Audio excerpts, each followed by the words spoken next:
এই রাস্তাটির সাথে জড়িয়ে আছে একজন মানুষের বুকে জমে থাকা দুঃখ, কষ্ট, ক্ষোভ, যন্ত্রণার গল্প, যা তিনি বিশ্ববাসীকে বুক চিরে দেখাতে না পারলেও মস্ত একটি পাহাড় চিরে দেখিয়ে গেছেন। ইনিই সেই মানুষ, দ্য মাউন্টেন ম্যান, দশরথ মাঝি। পরবর্তীতে দ্য মাউন্টেন ম্যান নামে একটি জনপ্রিয় সিনেমাও প্রকাশিত হয়। গল্পের বিষয়বস্তু হলো, একদিন মাউন্টেন ম্যান পাহাড়ের ওপর কাজ করছিলেন, আর তার স্ত্রী তার জন্য জলখাবার নিয়ে যাচ্ছিলেন। জলখাবার নিয়ে যাওয়ার সময় এই পাহাড়ের থেকে পা পিছলে তিনি মাটিতে পড়ে যান এবং খুব অসুস্থ বোধ করেন।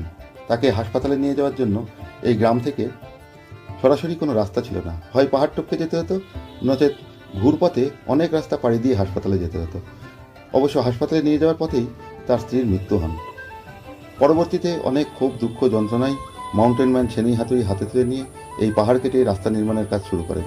20 বছর ধরে পাহাড় কেটে তিনি এই রাস্তাটি তৈরি করেন, যে খবরটি কয়েক বছর আগে আনন্দবাজার প্রকাশ পায়।